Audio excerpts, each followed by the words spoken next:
Ready? Yep. Good morning, everybody. I'd like to call to order the regular meeting of the Board of Retirement. Today is Wednesday, December 4th. Yes, it's December already. And the time is 9:03 a.m. Let's go ahead and go through the legal announcements first. Thank you, Chair Kehoe. This meeting is held virtually and in person, so I will do a roll call of the trustees to confirm attendance. Mr. Green, Mr. Razzo, Present. Mr. Robbins, Here. Mr. Harris, Here. Mr. Rue, Here. Ms. Gray, Here. Mr. Moore, Here. Ms. Ginsburg, Mr. Sanchez, Mr. Oakham, Here. Chair Kehoe. Present. Staff participating in the meeting includes CEO Santos Kryman, Deputy CEO Louis Lugo, Assistant Executive Officers JJ Pavlovich and Laura Guglielmo, Deputy CIO Jude Perez, Chief Counsel Stephen Rice, Senior Staff Counsel Allison Barrett, Frank Boyd, and Jean Kim, Legislative Affairs Officer Barry Liu, LACERA's Medical Advisor Dr. Glenn Arisman.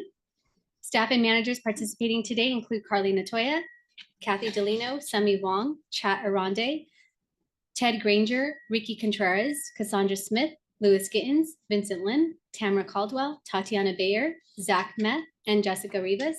Consultants include Tony Rhoda, Shane Dowsett, Ashley Dunning, Allison Callahan, Alexander Westerfield. And trustees, please use your raise your hand Zoom option to be placed in the queue. At this time, we ask all meeting participants to mute their mics until you are ready to speak. And now we may proceed with the agenda. Thank you. Ms. Gray, will you please lead us in the Pledge of Allegiance? Put your hand over your heart. I pledge Allegiance to the flag of the United States of America and to the republic for which it stands, one nation, under God, indivisible, with liberty and justice for all. Thank you very much. Do we have any? We have no request for 2449 or remote meetings, so we will move on to the approval of the minutes of the regular meeting of November 6th, and I'll need a motion for that. I'm gonna give that to Ms. Gray. And a second, please. Okay, go ahead and please vote. Mr. Razzo, Aye. Mr. Robbins, Ms. Ginsburg, Yes. Mr. Rue, Yes. Mr. Moore, Aye. Ms. Gray, Aye.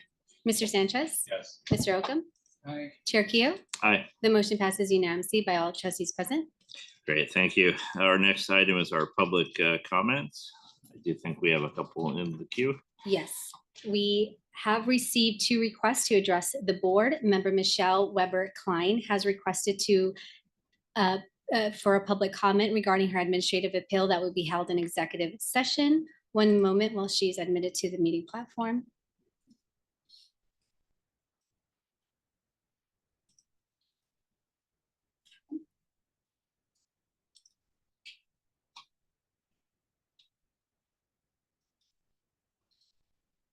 Okay, Ms. Weber, you will have 3 minutes to address the board. You may begin now. Good morning, members of the board.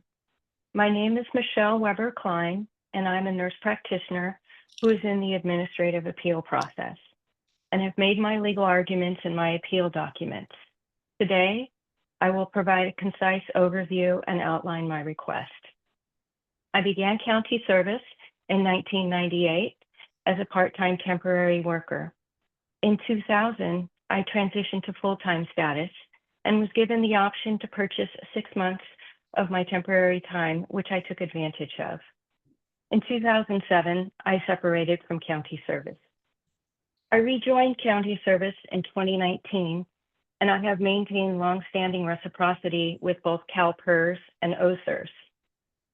Since 2000, my LACERA statements have consistently reflected the 6 months of temporary time I purchased.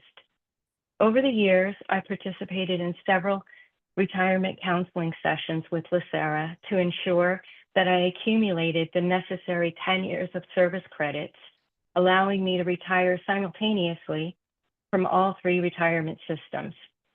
As you all are aware, retiring from 3 systems is a complex process requiring significant coordination. I relied on 22 years worth of statements and guidance from LACERA representatives when I retired in 2022. However, 9 months after my separation, I was informed by LACERA that an error had been made in offering me the opportunity to purchase 6 months of temporary time, and as a result, that time was removed from my account and I was refunded the purchase amount. This adjustment has resulted in my service record now reflecting 9 years and 7.5 months instead of the 10 years required for the retiree healthcare subsidy. Today, I am here to request the ability to purchase 4.5 months of service time to restore my total service credits to 10 years and ensure my eligibility for the 40% retiree healthcare subsidy. Thank you for your consideration. Thank you. Okay, we have one more public comment. Yes, member Kevin Chambers has requested to provide a public comment regarding his administrative appeal that will be held in executive session. Mr. Chambers, you will have 3 minutes to address the board. You may begin now.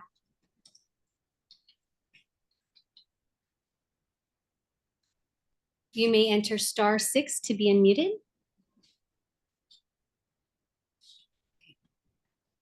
Okay, hello. Yes, you may begin now. Thank you. All right, good morning to the board. My main thesis is that I was not advised properly regarding any disability policy that was applicable to me. I was under duress upon my resignation due to 1, racial discrimination, and 2, having done a whistleblowing report in regards to the safety conditions.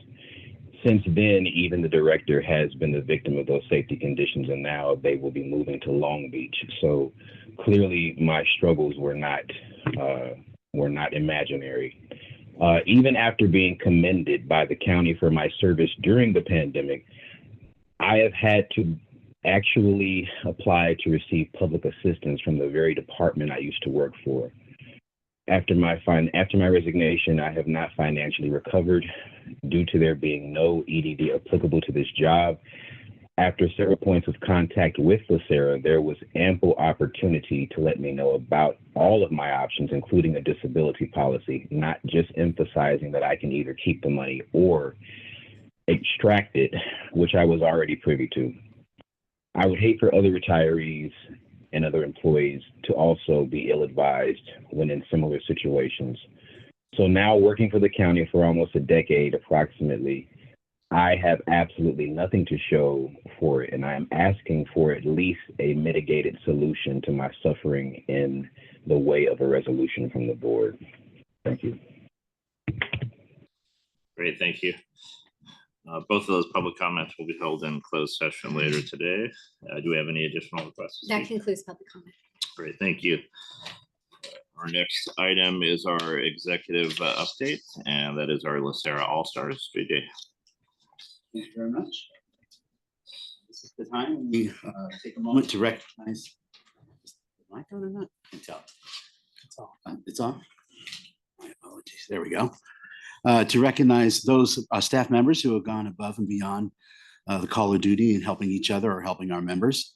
And so this month we recognize Irene Ballestero, Amy Sortari, Norma Menhares, thank you, and Sarek Davis. And our web watcher is Ching Fong. Very much for service. With your permission, we'll move into the member spotlight. Please do. So the member spotlight is a way for LACERA to recognize servants that the public servants that serve and care for the constituents of LA County.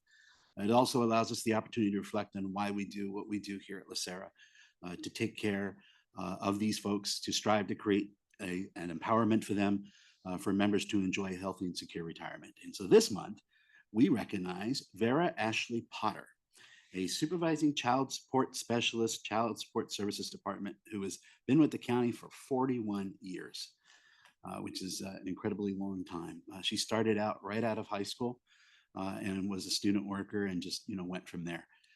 She's proud that she's been with the county in that role for so long. She's moved up through that part of the organization. She is very family focused and credits her parents for giving her her values. And she plans to retire in 2025 or maybe 2026, so she's not done yet. And she'll be volunteering and doing social services, seeing the world with her husband. And so we take a moment to thank her for everything that she's done and will continue to do for the county for as long as she's working with her. Thank you very much, Ms. Potter. Thank you, Vera, for her service. Okay, CEO's report. Santos.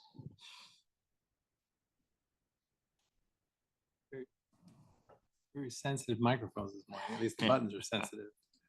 Well, good morning, trustees. Wanted to provide a very brief CEO report. Of course, the report is included in your package, but I did want to highlight a couple of things. We do have the consultant that will be providing a report on federal legislation that will address the WEP issues and the GPO issues that are of concern to this board. And I know that the board for many, many years has been trying to reverse this injustice for a very long time. And so we did have some movement, but I'll leave it to the consultants to provide greater details. The deadline for the Senate to act is January 3rd. If it does act before then it goes to, I think we start from square one again, but the consultants will be able to provide a greater detail on that. I did want to also mention that I attended the November 26th Board of Supervisors meeting to make sure that the $1 million cap was increased to $1.5 million. I had the opportunity to talk to many board staff about the next steps, thank them for their support. I also talked to a number of supervisors about the fact that while we're grateful for the $1.5 million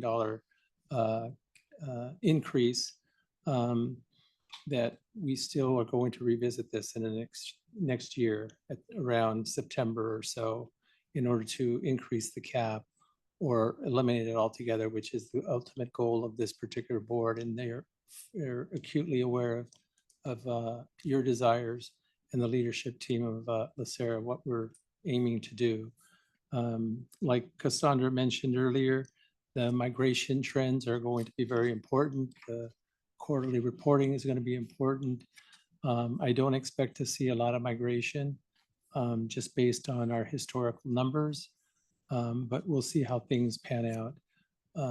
I know that the board chair, Catherine Barger, I spoke to her specifically and did mention that we do want to revisit this, and she was amenable to that.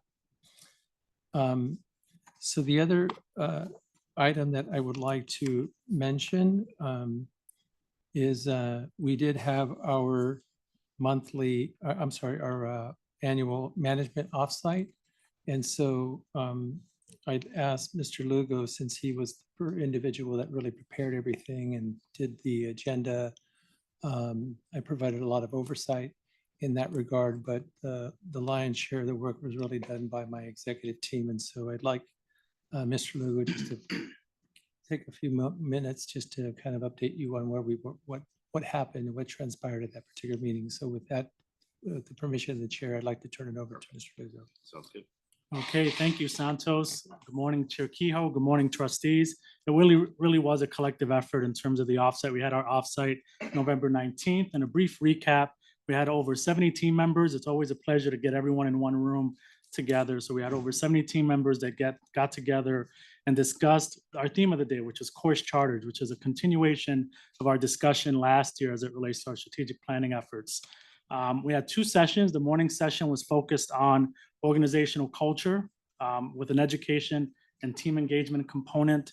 Steve Rice, I'd like to thank Steve Rice. He kicked off our morning with an educational walkthrough on organizational culture. We probably could have spent the whole day on just organizational culture. That's certainly some of the feedback we received, but it was a really good session throughout the morning from 9 to 12.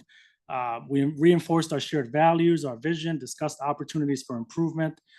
We acknowledge that organizational culture is complex and ever evolving. One area of focus collectively that we discussed is oftentimes you hear this concept of tone at the top, but really, we really want to focus on behavior and modeling.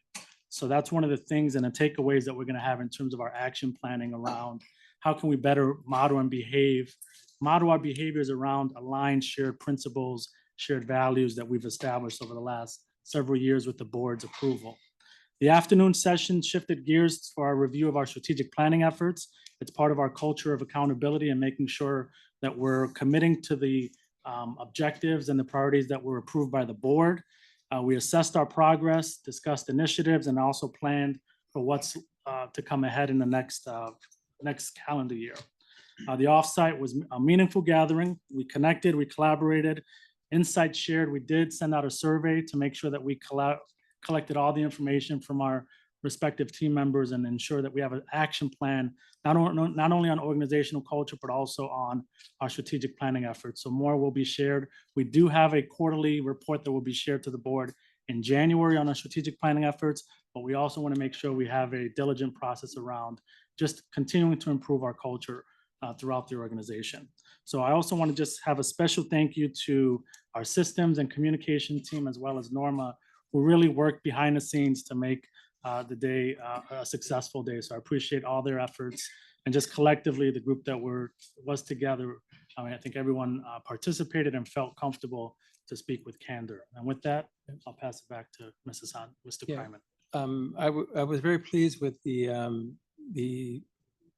tone of the meeting. Work culture is incredibly important for us. We're focusing in on it in terms of the executive management team. We think it's a moving target. It's going to change consistently depending on the makeup of the individuals and new people that we hire. But I think that we have a good plan moving forward in terms of building that work culture that is going to benefit LACERA in the future for years to come.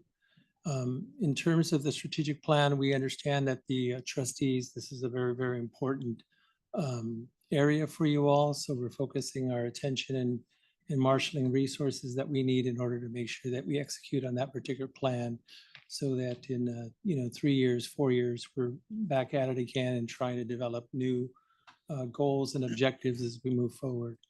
And so I do want to thank everyone that participated in that meeting. I also want to pay special thanks to Norma, my assistant. She did a lot of work in terms of logistics and looking for the right venues and making sure that the room was comfortable and things were working very, very well. With that, we do have a number, talking about work culture, we do have a number of new hires that I'd like to introduce to you all. And so if I can have Kathy and Carly come up. I believe, oh, there you go. Great. Good morning. Morning. So LACERA has recently completed six successful recruitments for the systems division. And I want to thank Carly and her team for working with us on these recruitments. So out of the 6 recruitments, 3 are new hires and 3 are promotions. So I think that's a really good balance. And they're all IT specialist ones, which means, as the title implies, they are specialists, experts in their respective technologies, frameworks, or architectures. So I'm going to ask them to come up and introduce themselves. So first, Salasi Burke. Come on up.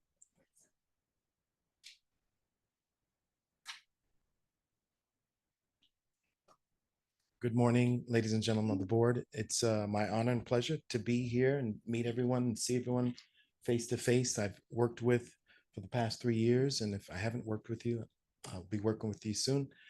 I bring 12 years of experience working at a law firm, top 5 law firm globally, and 18 plus years as a SharePoint administrator and architect, and intend to bring all that knowledge and experience to LACERA for the rest of my career. Thank you. Welcome. Alonso Favela. Good morning, I'm Alonso Favela. I come here from LA County Probation, where I worked for 5 years implementing medium and large scale projects. Prior to that, I worked at the Orange County Superior Court, where I was a court technology team lead, leading a team of 9 that enhanced and supported the criminal and traffic case management system. Prior to that, I was in private industry as an IT consultant. Last client I had was Sony Pictures, where I helped them with the conversion from film to digital film to digital theatrical distribution. I look forward to helping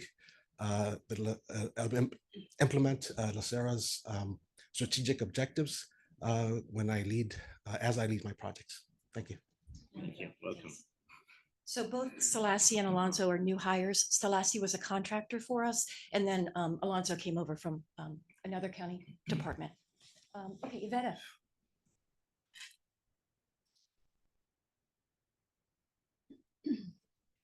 Good morning, everyone. My name is Iveta Breckel, and I am Information Technology Specialist 1 with Project Management Office here. I started with LACERA 15 years ago, and this is my first promotion. Prior to LACERA, I worked for Chase and Washington Mutual Bank for 10 years in software development and project management. My master's is in software engineering. I have MBA in business and project management certification. When I joined LACERA 15 years ago, I started with applications development department, and when project management office was established, I moved there. And currently I'm managing case management project. Thank you. Thank you. Important project. She's also an incredible baker, just so you all know. Just- Yes, sourdough is her specialty. Yes. Yeah. So, and then Lawrence Green.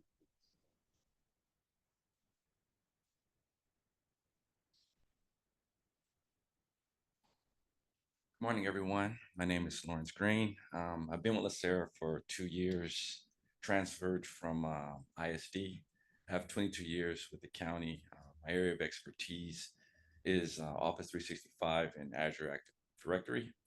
I'm currently working with the systems engineering team, and just want to thank management for the opportunity and look forward to continue to contribute to LACERA. Thank you. Thank you. Congratulations. Glad we got you from ISD. Yeah, we were too. So there are two other individuals that weren't able to make it today. So one is a new hire. His name is Ahmad Kazi, and his background, his formal education is in relational databases and Oracle, SQL Server. His most recent experience is with DB2 on the IBM mainframes. So he's joining us as well. He's a new hire. And then we have another significant promotion, Sandy Pang. She's been with LACERA for 22 years, and her expertise is financial systems and pension administration. And she is our pension administration architect. So she'll be focusing on our pension administration system, making architectural decisions, and working with Ganesh Gopanapalli to determine a long-term strategy for that system. So that's it. 6 new hires. Thank you, Carly, for all your work.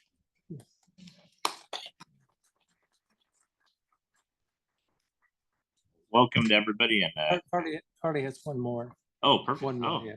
Yes, good morning. I'm Carlene Toya. I'm the Director of HR here at LACERA, and we have one new hire today. That's great. So this year, 2024, we've hired 5.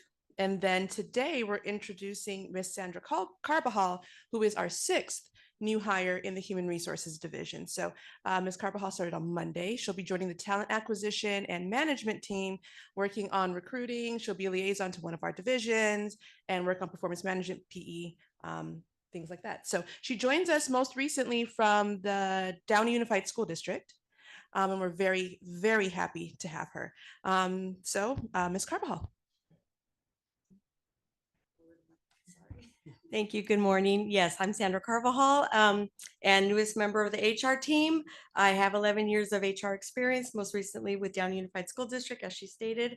And I'm really excited to be part of the LACERA family. So thank you. Thank you. Welcome. Concludes the report. Thank you. Great to have everybody, and it's great, diverse group from a wide range of internal and external. So it's showing that we're doing good on our recruiting efforts, and please keep it up. And that's our most important people. Our most important assets here are the people that work here. So let's keep that as a focus. Let me open it up to any trustees with any questions from anything. That was a wide-ranging report. So let's see if there's any questions from anyone. For that, I think everybody's happy. That's good. Perfect. Thank you. Okay, let's move along to our disability retirement applications on our consent calendar. So you can get the consent calendar ready. I will first call page 1 and 2 applications 513E through 535E. I'll make a motion for those. Moved and seconded. Let's please vote. Mr. Green, Aye. Mr. Razzo, Aye. Mr. Robbins, Ms. Ginsburg, Mr. Rue, Yes. Mr. Moore, Aye. Ms. Gray, Mr. Sanchez, Mr. Oakham, Mr. Oakham, Mr. Oakham. I'm sorry. Great, thank you so much. I'm sorry. I didn't hear you. And Chair Kehoe. Aye. The motion passes unanimously by all trustees present. Perfect. Page 3, the fire and lifeguards, application 1891B through 1899B. Move. Moved and seconded. Let's please vote. Mr. Green, Aye. Mr. Razzo, Aye. Mr. Robbins, Ms. Ginsburg, Mr. Rue, Yes. Mr. Moore, Aye. Ms. Gray, Yes. Mr. Sanchez, Mr. Oakham. The motion passes unanimously by all trustees present. Thank you. Motion passes. Moving on to page 5 and 6, our general member SCD, application 2839C through 2857C. Need a motion? So moved and second. Let's please vote. Mr. Green, Aye. Mr. Razzo, Aye. Mr. Robbins, Ms. Ginsburg, Mr. Rue, Yes. Mr. Moore, Aye. Ms. Gray, Yes. Mr. Sanchez, Yes. Mr. Oakham. The motion passes unanimously by all trustees present. Thank you. Motion passes. Moving on to our general NSCD, we have one application 4508. I'll need a motion. And second. That's moved and second. Let's please vote. Mr. Green, Aye. Mr. Razzo, Aye. Mr. Robbins, Ms. Ginsburg, Mr. Rue, Yes. Mr. Moore, Aye. Ms. Gray, Mr. Sanchez, Yes. Mr. Oakham. The motion passes unanimously by all trustees present. Perfect. Motion passes. Moving on to our consent items. We have items A through C. Is there any trustees that would like to pull any consent items for discussion? Hearing none, I'll need a motion for consent. Moved and second. Let's please vote. Mr. Green, Aye. Mr. Razzo, Aye. Mr. Robbins, Ms. Ginsburg, Mr. Rue, Yes. Mr. Moore, Aye. Mrs. Gray, Mr. Sanchez, Yes. Mr. Oakham. The motion passes unanimously by all trustees present. Motion passes. We have no excluded consent items, so that brings us to our non-consent item. Item A is our Board of Retirement 2025 meeting calendar. We have a memo dated November 18th of 24. And Bonnie, you want to lead us on that one? Is there any conflicts? Sure, there is one conflict for the first board meeting of the 2025 year, which is January 1st, 2025, which lands on New Year's Day. I suggest we move that one. How about that? So do we have a alternative? What's the following Wednesday? The following Wednesday is the Board of Investment meeting. Okay. About that Thursday. That is available. Does that work for staff? Yeah, that'll be the 9th. Is it or is it the? So it is the 9th, ninth, so right. Thursday, January 9th. Thursday, January 9th. Does that work for staff first? Let's make sure there's no conflicts on the staff side. Did Les want the 7th? Oh, did you ask for the 7th? I'm sorry, Les. Did you ask for the 7th? Okay. So the BOR is going to come after the BOI 8th, 9th Yes. in lieu of Thursday the 2nd. I'm just making sure there's no staff, and then we'll see if anybody else from the board has any conflicts. So, Chair, there is an item that we want to bring to the BOR's attention before the BOI. So if possibly Tuesday, the 7th works. Okay. And there won't be any issues agendizing if we pass it on that. I'm assuming not, because you just agendize it. Okay. No conflicts from staff on the 7th? No. Yes. We do have a carrier renewals on January 7th. What about Thursday the 2nd? Is that Yeah, my only concern is that's really close to the holiday for a lot of people. How much of a issue would that cause if that was pushed back a month item that you're bringing forward? I'll let our general counsel speak to that. Can we push it towards like the 15th, like a week later? We can navigate it. We can navigate it. Yeah. Okay, so it looks it looks like the 9th is a good date for staff, although we'd have to push back one item. Is there anybody from the board that has any issues with the 9th? Thursday the 9th? Yes. Thursday the 9th. January 9th, Thursday. Yeah, January 9th, Thursday. Any issues with that date? I'm hearing none. So other than having to delay staff action for a month, I think I would suggest the 9th. Okay, any other conflicts? Yep. Okay, then we'll need a motion, unless we hear an objection, we need a motion to move that date to the 9th and adopt the rest of the calendar for the month. Okay, moved and seconded. Let's please vote on it. Mr. Green, Aye. Mr. Razzo, Aye. Mr. Robbins, Ms. Ginsburg, Mr. Rue, Yes. Mr. Moore, Aye. Ms. Gray, Mr. Sanchez, Mr. Oakham. The motion passes unanimously by all trustees present. Thank you. Motion passes. That brings us to item B. If there's no objection or without objection, we're going to table item B until after our closed session, performance evaluation of the CEO. So hearing no objection, we will move on to our reports, and that is our federal legislative report. I know that we have a pretty significant update for us, so let's pass that on. Yes. Can we go back to July? Because we have it on the 2nd and the 4th is Friday. I know I'm going to be out of town. I'm just wondering if we can move that to the 8th or the 10th of July. Okay. Unless you don't have problems with the 2nd. So if there's, technically we're supposed to do a motion, but without objection from anybody, can we reopen the item for the calendar discussion? Hearing no objection, we're going back to the calendar item, and so I'm hearing on July. I got it for the 2nd and the 4th. So you're suggesting the 10th? Was that what? Yes. Okay.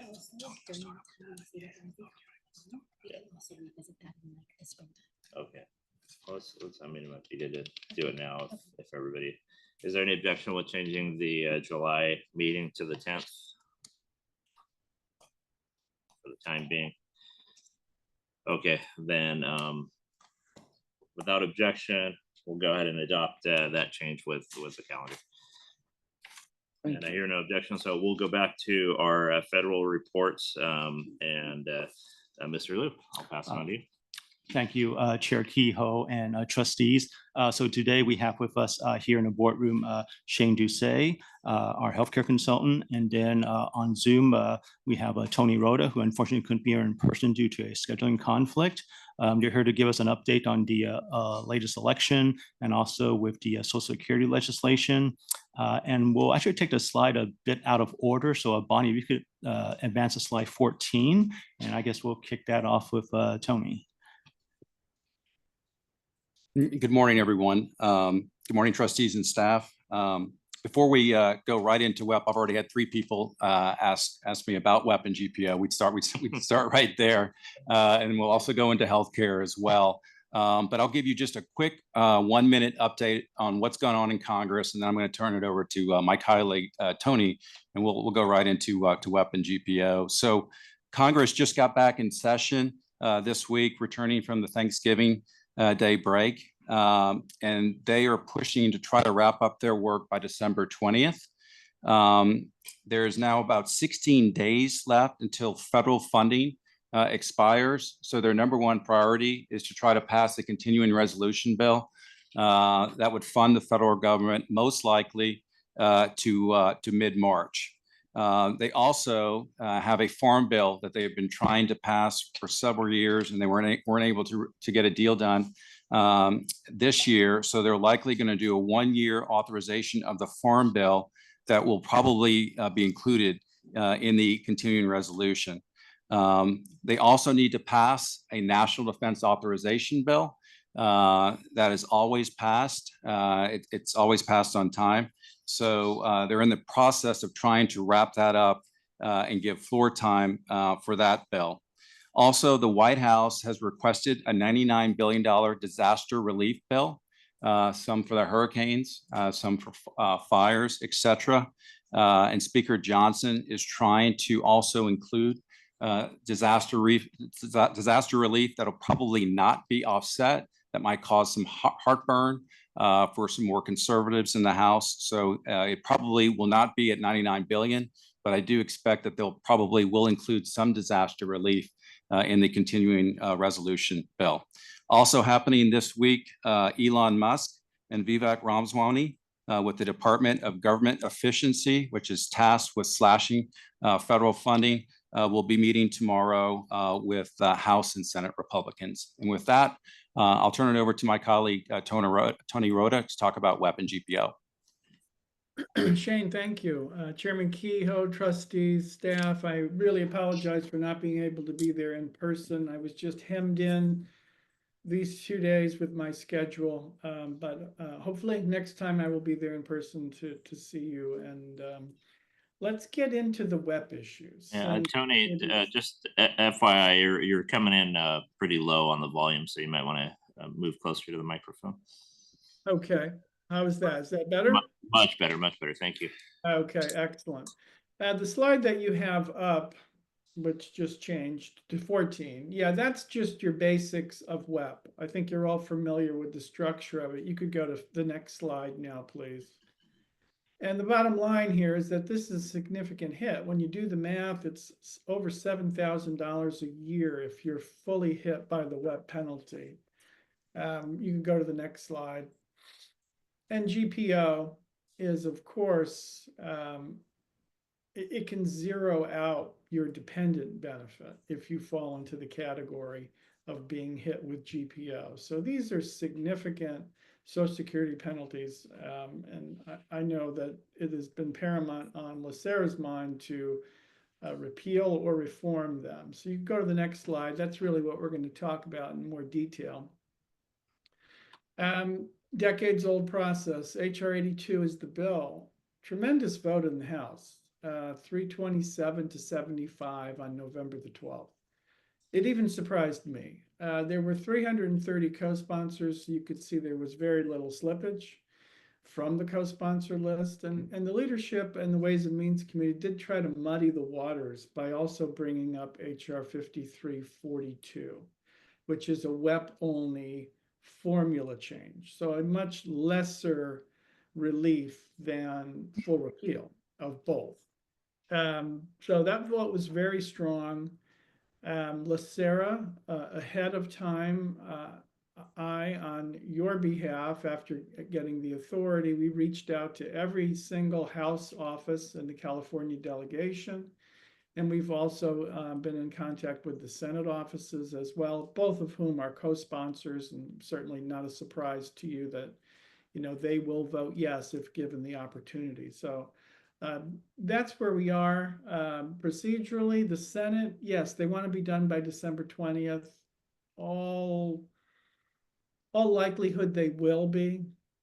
So while Santos is technically correct, and January 3rd is when the new Congress gets sworn in, really the 20th of this month is the deadline for getting it done, getting WEP done. I checked in with some of the stakeholder groups yesterday, and they are working extremely hard, you know, nose to the grindstone to try to get this thing done. They gave it about, I think possibly an optimistic 30 to 40% range of getting done. You know, the big hurdle is to do it standalone, you take up too much floor time. You know, even Senator Schumer would say, Majority Leader Schumer would say, it's just, we don't have that kind of time to devote to it. To do it on another bill is the way to do it. So as Shane outlined, there are a couple that have to go the distance this year before the Congress ends. So that is really the tactic, is try to get this repeal bill attached to something that's going the distance. But that's the update that I have for you right now. Everything that's been said is correct. If it isn't finished, completed, then yes, we start over again with the introduction of new bills post January 3rd of next year. We start this process all over again. And if that's the case, then that last bullet is probably the conclusion I would draw, because it's as close now as it's ever been. Yeah, I think if we can't succeed now, then it's going to have to wait until there's a comprehensive Social Security reform bill. I'll turn it back to Shane, because he's been very close to this as well. Yeah, so, you know, it was historic to have a House vote on the floor. We haven't had a House vote in 40 years. And we did so by, you know, a discharge petition.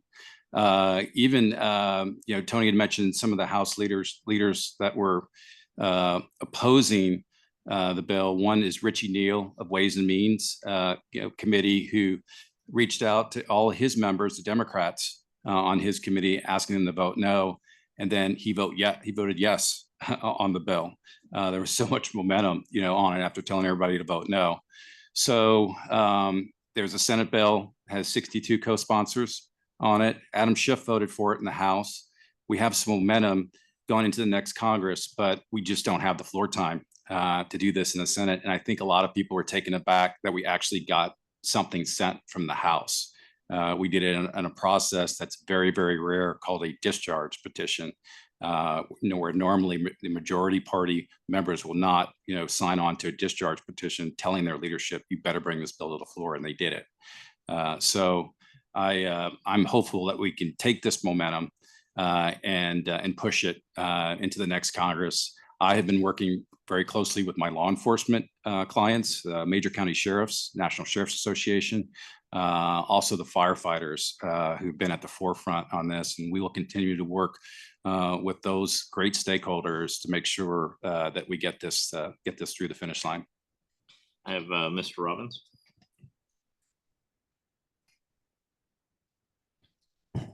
I have a couple questions, if I may. I want to be sure I understand the dates. January 3rd is when the new Congress gets sworn in. It's definitely got to be done by then. But yes, December 20th is apparently the real date. If it ain't done by December 20th, we can probably forget January 3rd. Would that be a correct? Yes. Yes. Okay. That's right. Let's just presuppose that this legislation does pass. We're going to get inundated with emails from retirees and actives, for that matter, who are about to retire, wanting to know, how are these calculations going to work? Who's going to do the calculations? Because I mean, I get Social Security and it's reduced. I have no idea how much this would impact me, because frankly, they don't give you that information when you enter Social Security.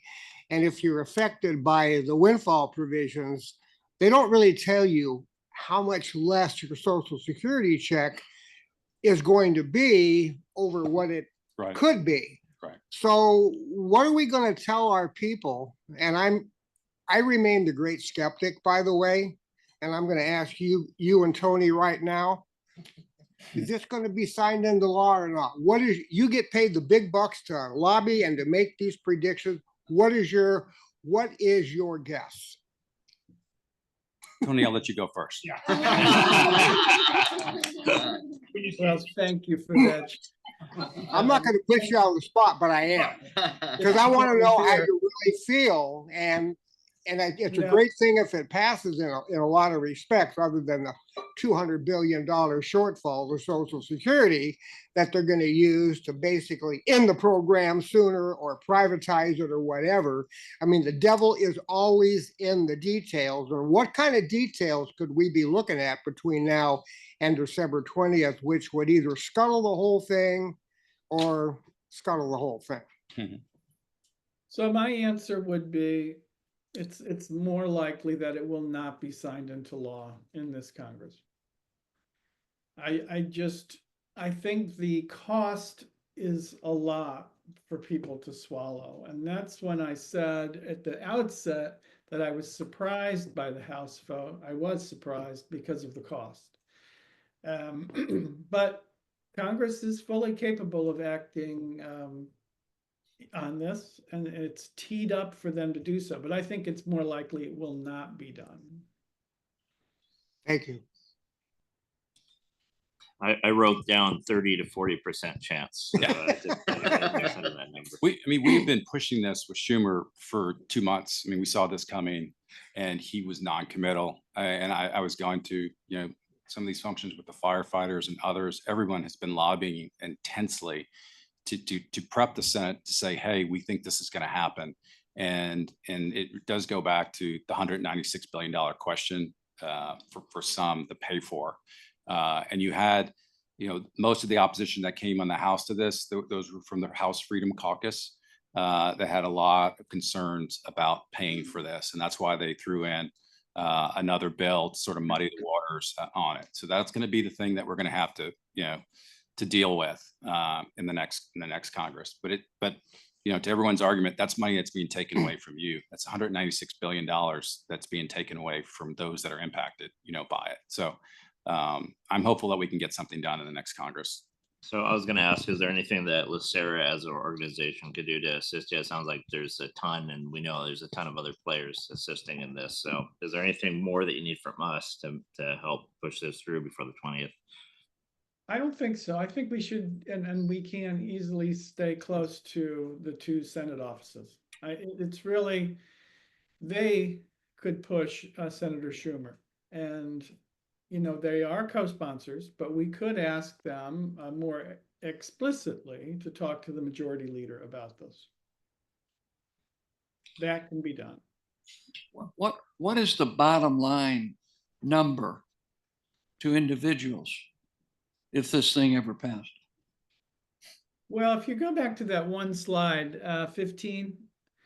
So if you are fully hit by the WEP, then you will receive a benefit of $7,444 less than you would receive if the WEP penalty did not exist at all. But some people, many people, have part of this benefit the penalty washed away by their FICA covered service. Remember, there's the substantial earnings exception. So once you hit year 21, I believe, of having FICA covered employment over a certain threshold, it starts to phase out by the penalty by 5% every year over year 21 until it's gone. So you got a lot of people in there, right? Years 21 through years 30.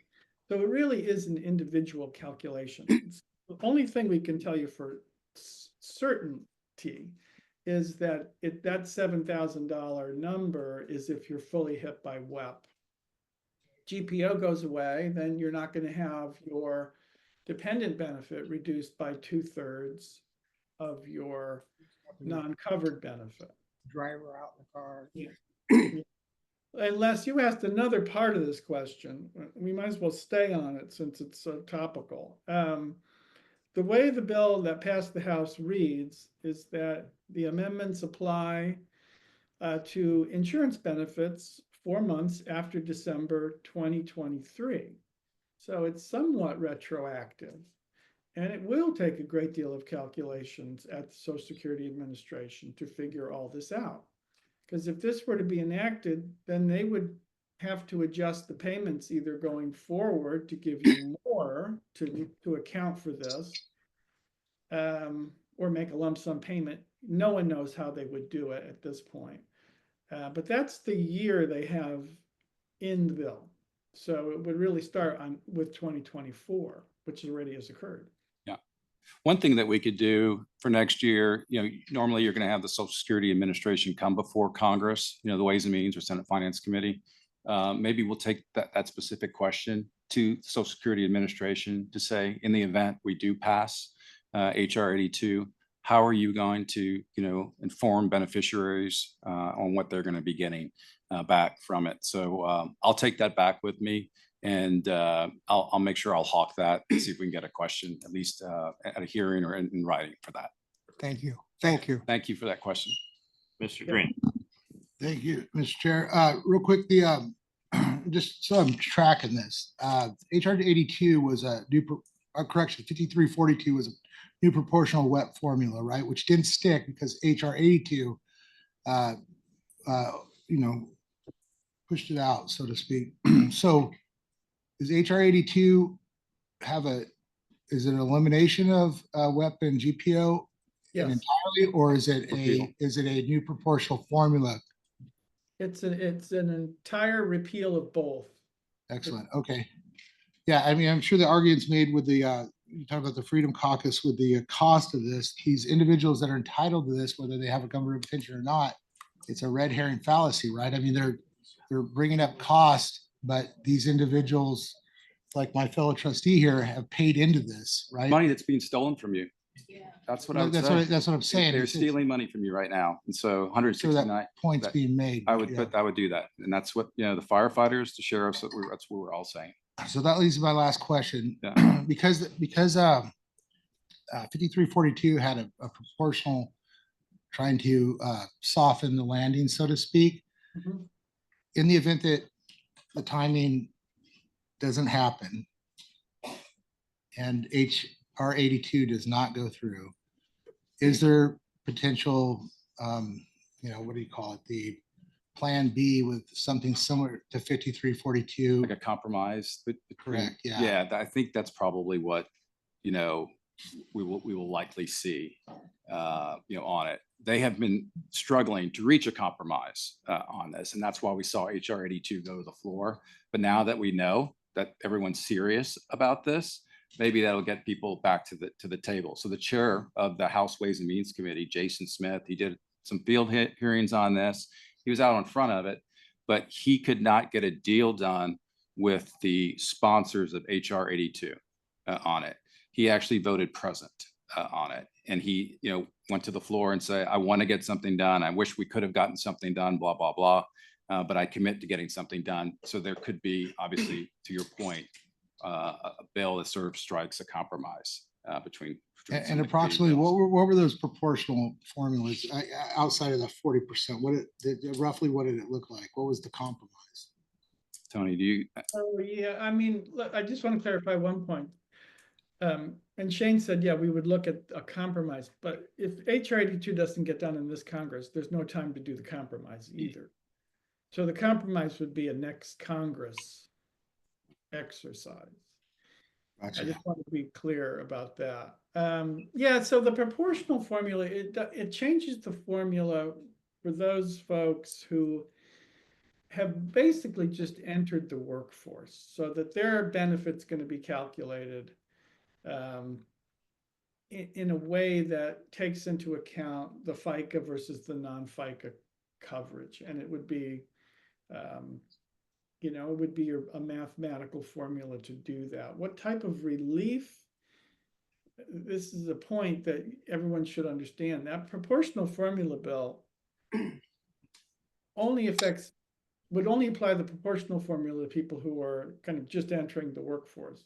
The people who are already being hit by WEP will just get a rebate.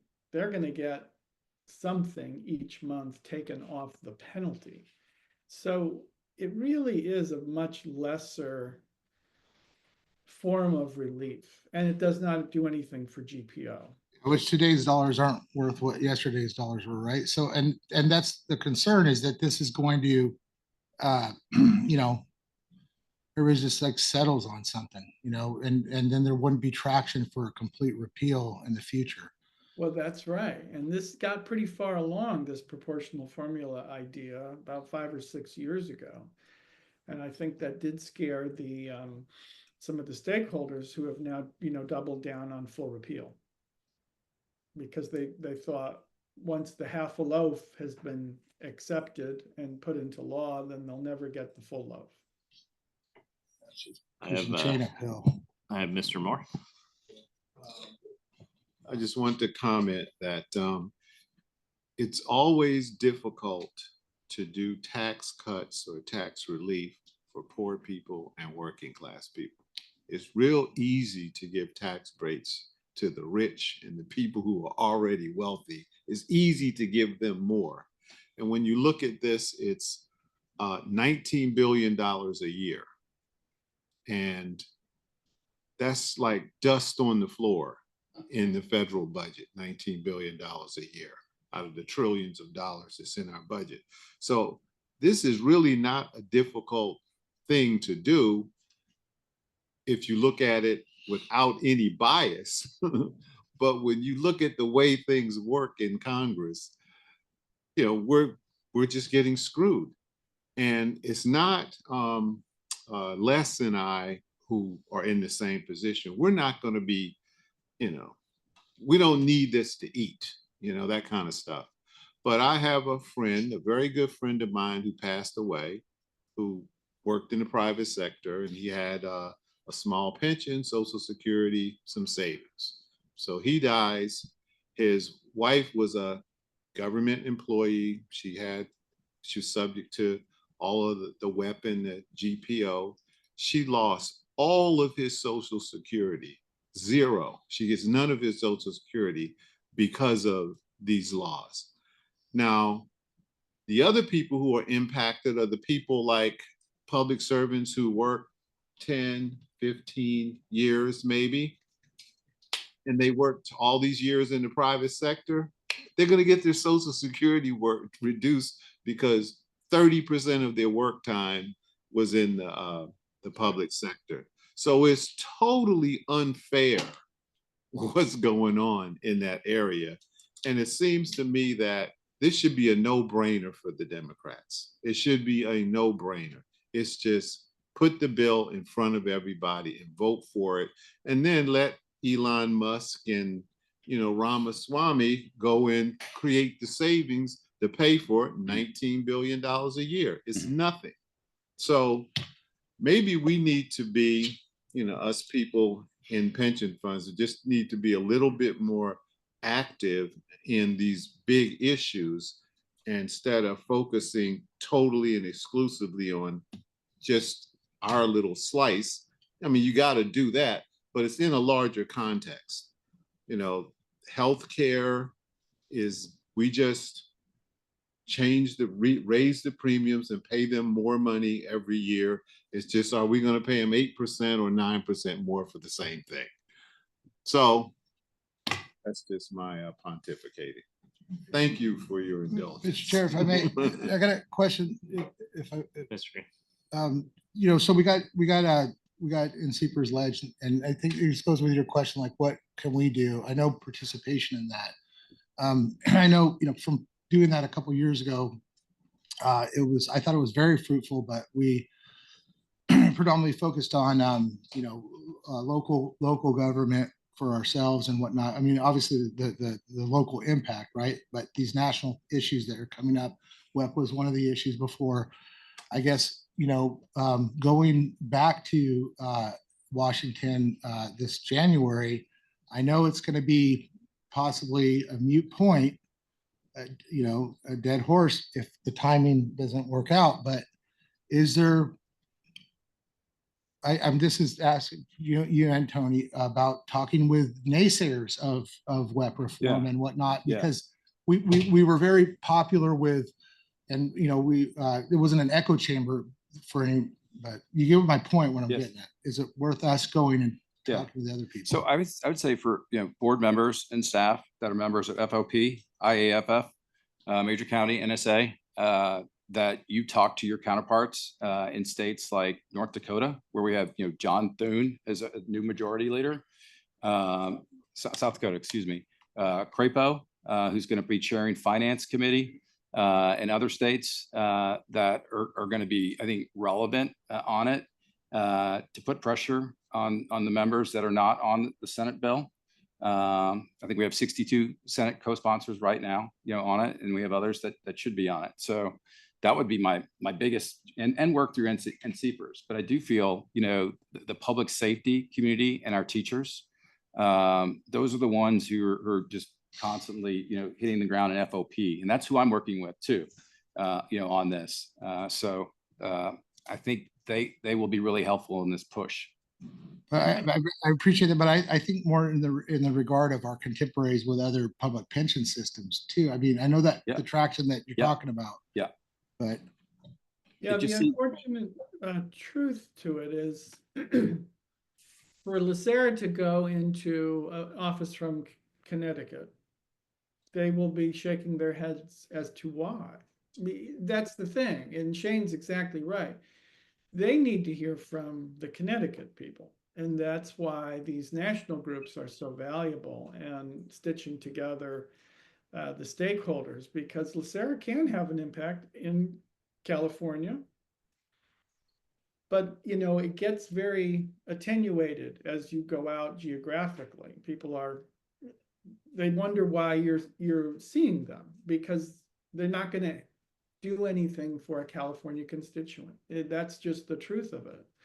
And that's why when you go to these groups like the FOP or the firefighters to talk with your brethren to make sure they're doing what you're doing in these other states is really valuable.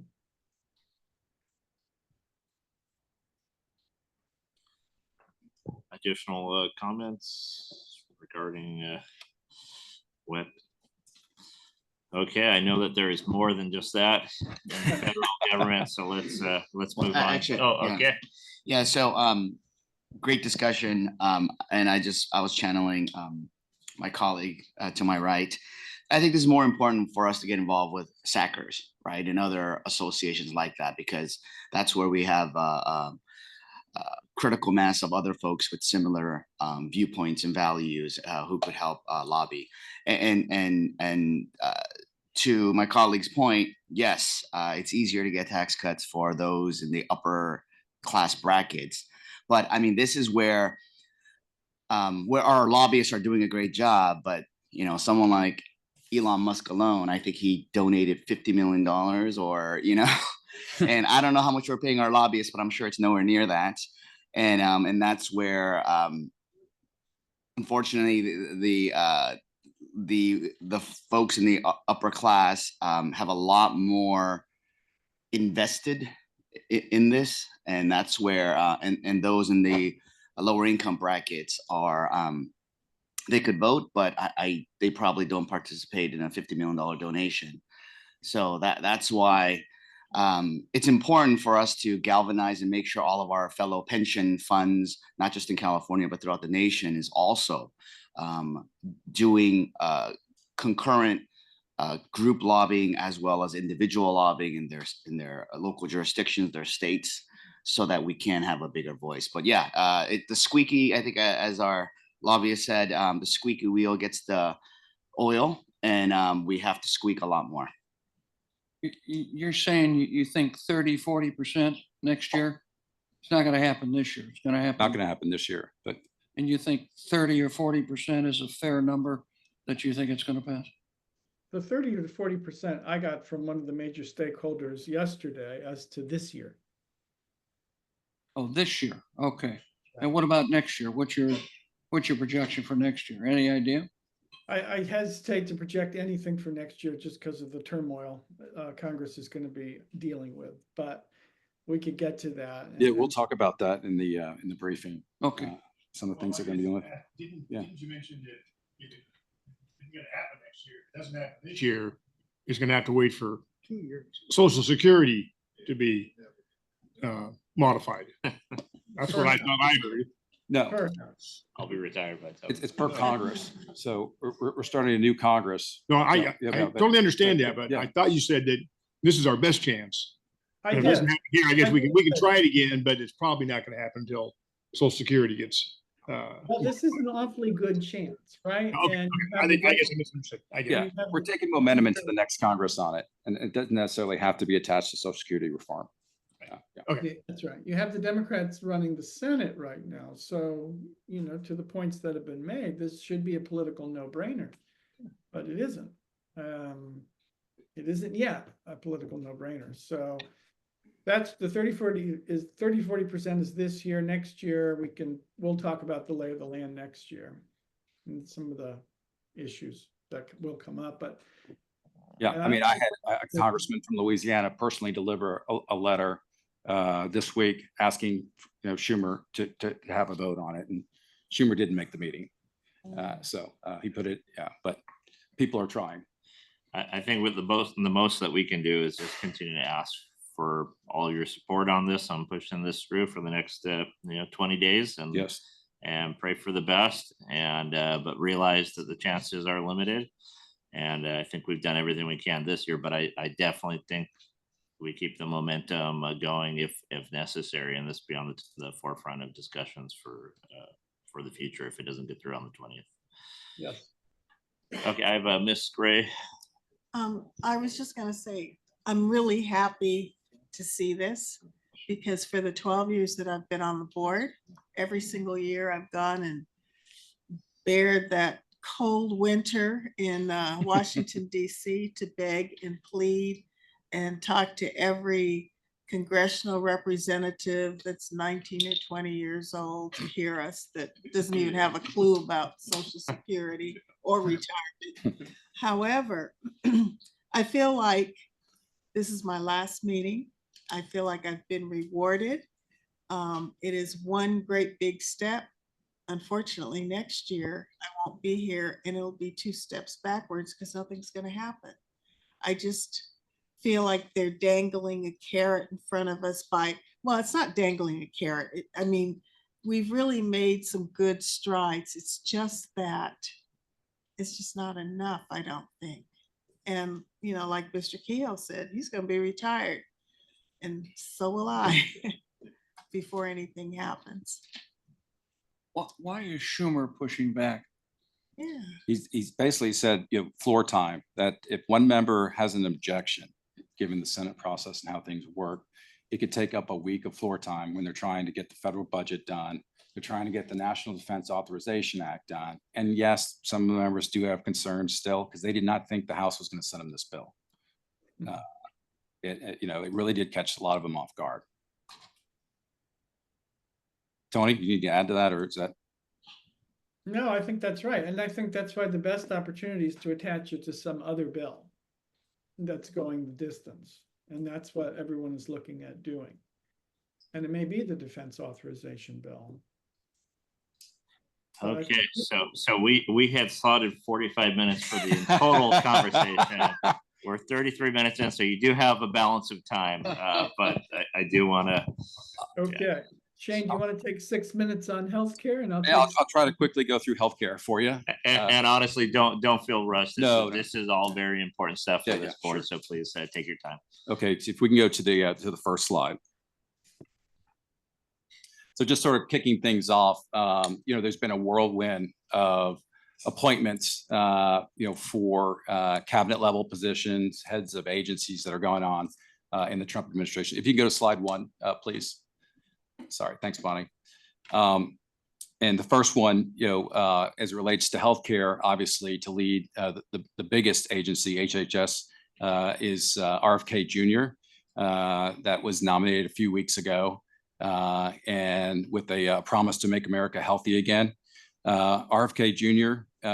Said if he gets confirmed for HHS, that his 3 priorities are going to be to remove corruption, return to evidence-based science and medicine, and end chronic disease epidemic. As many of y'all know, RFK, he does not have any formal background in science, medicine, or research. He's an environmental lawyer. And most of the public health community is up in arms, with things that he has said in the past, mainly for skepticism directed at vaccines and COVID-19. Some of his public statements have been a little bit more nuanced, saying that he's more for choice, not just required vaccines, and that his kids have been vaccinated, and so forth. Some other nominees that are important, I think, to us is the Centers for Medicare and Medicaid Services, CMS. Dr. Mehmet Oz has been nominated to lead that agency, and that agency is tasked with overseeing about $1.7 trillion that go out the door, mostly in mandatory spending a year through Medicare and Medicaid. As many of y'all know, Dr. Oz was a TV personality. He's a heart surgeon. He did run unsuccessfully for Senate in Pennsylvania. When he did run, he did champion Medicare Advantage. He was a big fan of MA plans, and he touted a bill, Medicare Advantage for all, which would basically replace all health insurance with a Medicare Advantage plan, with the exception of Medicaid. And he would charge a 20% payroll tax to do that. So as soon as he was nominated and Trump was won, the Medicare Advantage plan stocks went through the roof. So they think, in this administration, that if these guys are confirmed, but overall, a lot of the things that they've been dealing with, restrictions on marketing and other things like that, oversight, regulatory burden will be pulled back, and that they'll be more favorable to Medicare Advantage, maybe more so than to traditional fee-for-service Medicare. I wouldn't be a good healthcare lobbyist if I didn't tell you we're in the midst of flu season. So I hope all of y'all have already gotten your flu vaccine, and you can also get your COVID-19 when you get your flu vaccine. And if you just turned 50, like Vivian did recently, you can also get the shingle vaccines and other vaccines. So go to the CDC website where you can get all the recommendations for your vaccine while it's still there. That's my my one thing on vaccines. All right, next slide, please. So, a lot of people have been asking what Trump is going to do as it relates to healthcare. And we'll talk about like the first 100 days, but I don't really see any just big changes with the Trump administration when it comes to healthcare, especially with the Affordable Care Act. The Affordable Care Act is very, very popular. If y'all recall, in the first Trump administration, he tried to do something, you remember John McCain did this and killed it in the Senate. The Affordable Care Act is pretty popular, with Americans. A lot of Americans before the Affordable Care Act, some of them could be denied if they had a pre-existing condition. Women could be charged more for the same coverage as men, and other provisions that the ACA put in, like health insurance plans. It can be required to have their people's kids stay on till they're age 26. All these things are very, very popular, and so I don't see any of that going away. But what Trump will do is he'll roll back a lot of executive orders, rules, and regulations. In the first Trump administration, he rolled back about 100 regs. And so I anticipate they'll go through a bunch of the healthcare regs and we'll start rolling back a few of them. Next slide, please. Will that affect many things then, you think, what he rolls back? Yeah, so we'll go through all of those, and see. I think some of the big ones are going to be women's access to abortion services. That's one that's been singled out that Biden did right after the Dobbs decision. I think he'll put in place like short-term health plans, which Biden rolled back, that don't have to abide by the Affordable Care Act. But I haven't really seen anything that would cause alarm, for us. Is he going to put any controls on the increases that insurance companies are doing without really explaining? He's not been specific with anything. Is there any way we can do that? Because, I mean, those of you reach an age and they start increasing 10, 12% your Part C, okay, and you have no control. And you have no way of understanding why they're doing that. At least, we can fight here the increases, and I know Cassandra and the rest of them are fighting. But if you're out there by yourself and they say, hey, we're going across the board, we're doing this, and we have no idea why, we don't even know if it's necessary. So is anything going to happen in that area? I think costs in general are going to be looked at, but he's not talked about any type of specifics as it relates to how he's going to do some of these things that he's talked about doing. So that's what everyone is kind of waiting to kind of see how they approach it. But for Medicare Advantage in particular, I think that's one that's going to be, they're going to loosen a lot of things and probably pay them more so that they can offer more benefits. And whether that goes into reducing, charges and rates, we'll have to see. Yeah, absolutely. One of the things that Republicans have said they're going to do is they're going to rescind the Inflation Reduction Act. And as y'all know, we've spoken about this many times. The Inflation Reduction Act includes the Medicare drug pricing provisions that, in general, we've been very supportive, of. Some of those drug prices will go into effect in 2026. We'll also see next year 15 drugs that'll start being negotiated after the 10 that have already been negotiated. There's a significant cost savings associated with these provisions. CMS estimates around $6 billion a year in savings from these drug pricing. So that's something that I think, Elon Musk and Ramaswamy need to consider if they want to touch this. But Trump was basically silent on the Medicare, pricing provisions, and Republicans have not touched it because it seems to be pretty popular on it. So that's one where we need to wait and see. As y'all know, a lot of the pharma companies are challenging in court this provision. They're losing. What Trump could do, if he doesn't really like it, he could have, the government not defend these lawsuits like the Biden administration is doing. That's one way that they could probably impact it. So we'll be watching this one very, very closely to see, but they've never really said anything about what they would do or not do on it. Trump has always been someone who's targeted pharma. He's not afraid to go after pharma and some other things. So I anticipate that they probably will not touch these things and maybe look to do other things too. Trump's also been very critical of PBMs as well. And y'all know that there's been a lot of legislation focused on PBMs and how they get paid with some of their rebates, et cetera. So I do expect to see some things too from the administration, perhaps in rules and regs that could also target PBMs. Next slide, please. Okay, so with the new changes that we're seeing in the House and Senate, I just wanted to highlight, these are the key committees that for healthcare that we'll be working with. Senator Mike Crapo of Idaho will take over the reins of the Finance Committee, and then Ron Wyden will be the top Democrat from Oregon. This is also a key committee for us for WEP and GPO. So Tony and I were just talking about, some key folks to work with. Mike Crapo is not on the Social Security Fairness Act, the Senate bill. So he is someone that we would definitely want to engage with, and some of your counterparts perhaps in these states. Ron Wyden is a co-sponsor of the Senate bill. The Health Education, Labor and Pensions Help Committee is going to be chaired by Senator Bill Cassidy, and then Bernie Sanders will be the ranking. Both of those members are also on the Senate Social Security bill that we support. House Ways and Means Committee, that's the key committee of jurisdiction for WEP and GPO. Jason Smith, who's the current chair, he'll remain the chair of Ways and Means, and then Richie Neal, Massachusetts, will be the ranking member. Richie voted yes on HR 82.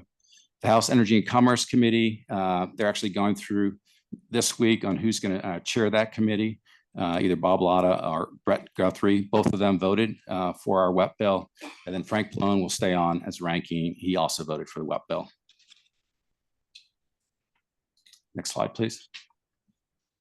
Okay, just short term, we talked about the budget that they got to pass. They also, at the end of the year, for each year, we have what's called a health extenders bill. We sometimes can't reauthorize bills. So what we do is we do a big package of extenders and we'll extend a program or an agency for a year or an act. So these are some of the things that are going on.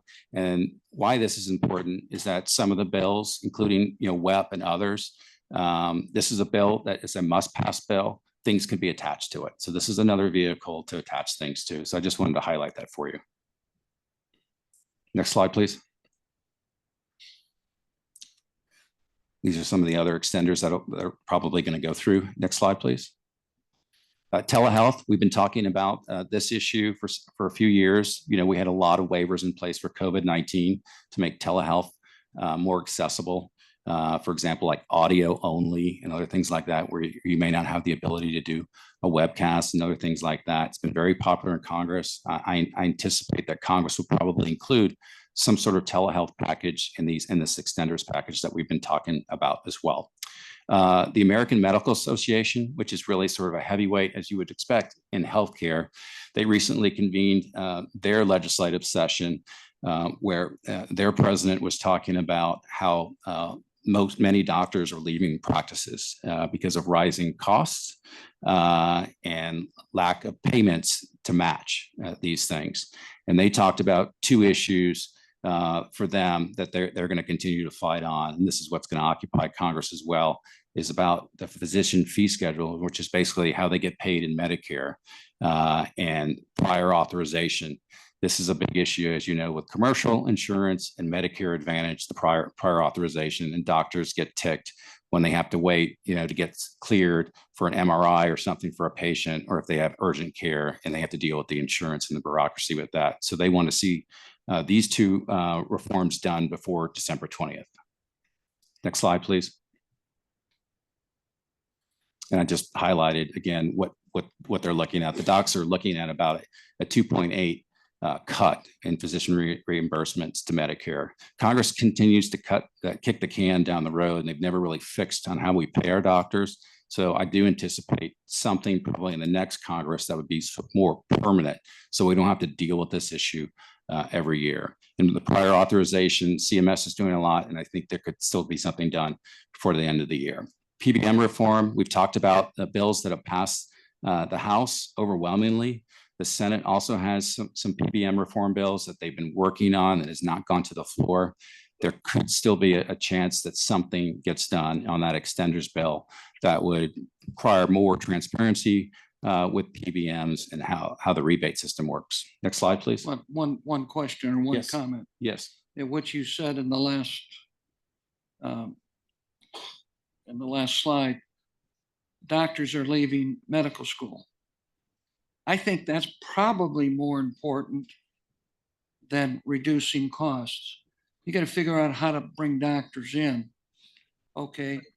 If the government has to pay and help them go to medical school now is, even UCLA is 50, 60, 70 grand. I'm not exactly sure. That's an issue. So that is going to be a bigger problem down the road, not having enough doctors to take care of us. Okay.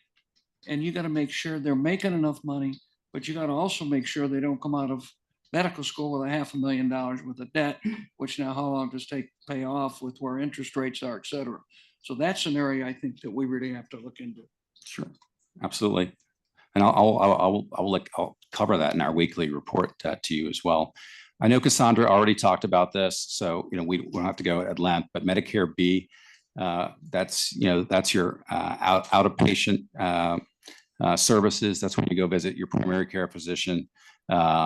A slight increase for that for this year, and it was an increase of about $10 for that, so not that much. Next slide, please. Medicare Part A, that's when you do go to the hospital for an inpatient stay. The deductible went up for that by $44. So that's $1,576, if I can see that with my eyes, for next year. And then while we were talking about Medicare, just real quickly, Medicare open enrollment will end on Saturday. And then y'all may have seen in the papers or news about a week ago, the Biden administration did come out and say that they want to cover obesity drugs. I know we had a good talk, I think the last time I was here, about that and how that was going to be done. And as you know, there was a law in place where you couldn't use obesity drugs for weight loss. So how the Biden administration has gone around is they're basically saying it's to treat obesity as a disease. And so they think that will allow them to go forward and offer coverage through Medicare for obesity. The big question is, they're doing it right now, the late stages of the administration. Will they be able to get this rule through, before the Trump administration comes in, and no one really knows if that will happen. And then secondly, how do the Trump folks feel about it?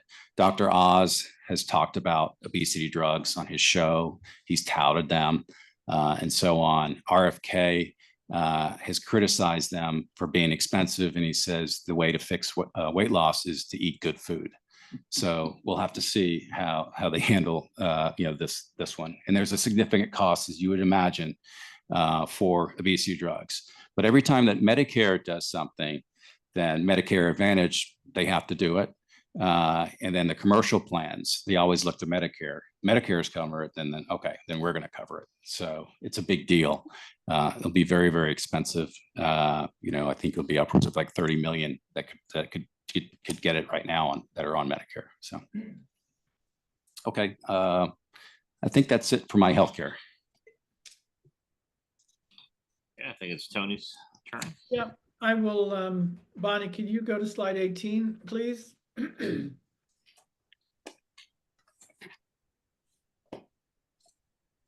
The slide 18 is the political landscape. We don't have to dwell on it. We know what we were confronting, the second Trump administration. Shane talked about some of the key appointments. There'll be many more. The House stayed in Republican control, but actually netted a seat loss. So the final numbers in the House are 220 to 215. The House Republican majority can lose 2 votes, but not 3, given that.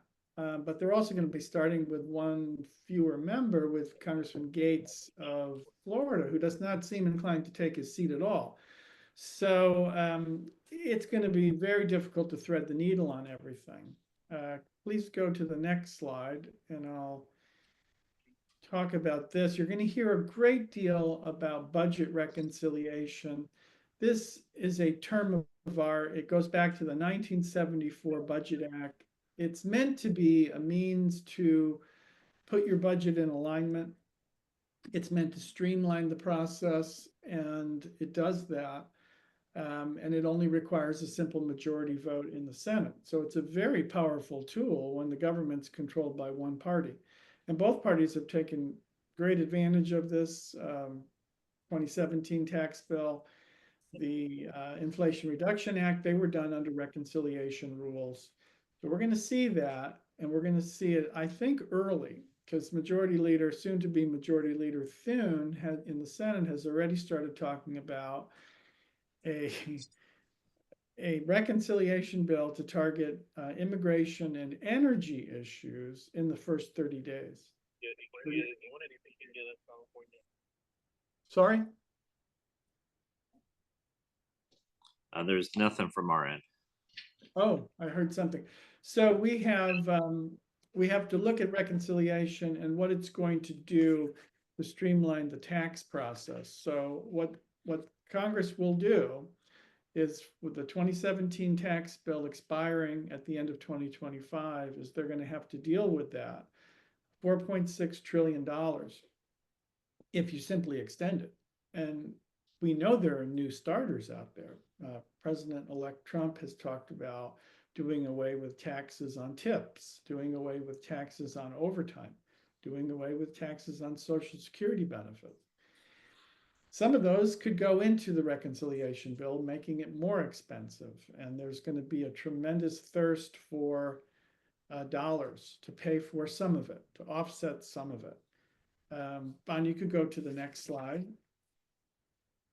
There are a couple of, before we get to the dark clouds, there are a couple of potential new starters. that we would probably want to advance. Certainly the public safety folks will. In the current Congress is legislation to double the annual exclusion from tax under the HELPS program. So under current law, it's only $3,000. Retired public safety employees can take advantage of this to offset part of the premiums they pay for health care or long-term care insurance.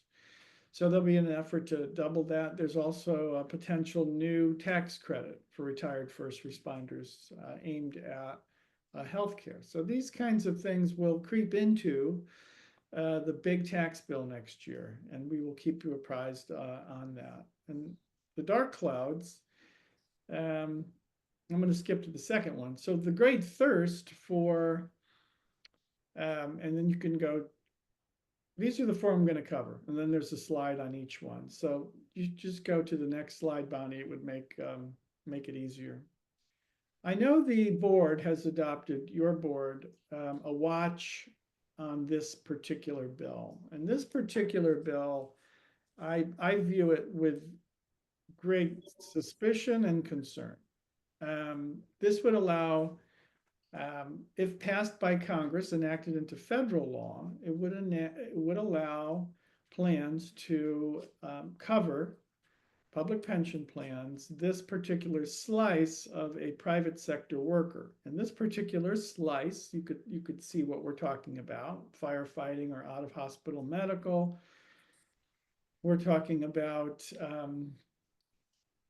volunteer fire departments in general. Now, we may have great empathy and sympathy for these folks, and we feel that they should, deserve a benefit like the ones that you would get in the public sector. But if this were enacted and this began to happen throughout the country, this would not end with this particular slice of the private sector employee population. There will be a long line of people lining up at Congress to say, why don't you just tweak that special exception that you did for these public safety groups and, cover charter school teachers or cover this quasi-like governmental function. The twofold concerns. First is, do these entities that employ them have the wherewithal financially to pay their employer contribution? And secondly, if you start allowing private sector employees into public plans, you start to look an awful lot like a private sector plan, and you invite parallels in the regulatory sense to ERISA. Now, I don't think anyone in the public sector wants to be an ERISA plan. That comes with a lot of strings. It comes with specific statutory requirements on funding, federal requirements. It comes with a per participant health insurance premium to the PBGC. It comes with caps on discount rates. So the blurring of a public pension plan by adding private sector employees gives me a lot of concern. We will watch this very closely for you and be back in touch. I will say NCPERS has come out against that proposal. We also may see in this thirst for revenue, the Congress coming back to the unrelated business income tax. I know LACERA was helpful in 2017 in making sure this didn't go the distance. It was passed by the House. So we expect it to surface again, probably in the House. So we're going to have to do some work on this early in the next year. Certainly at the NCPERS visits, this would be a topic. Bonnie, you could go to the next slide. We also may see attempts to further Rothify, in simple words, meaning what would be a traditional contribution to a defined contribution plan. So it's pre-tax and then taxed at distribution, is to try to make these Roth so that you pay the tax up front. Congress, the Treasury Department record the tax in the budget window, and the distribution is tax-free. So we may see further push, and this is more revenue-driven than anything. And then finally, let's see, Bonnie, you could advance. Yeah, I do. I didn't want to extend the WEP GPO conversation more than it was, but you know, people have said if you push WEP and GPO repeal too hard, you may get this thrown at you. Now, we haven't gotten this thrown at us this year.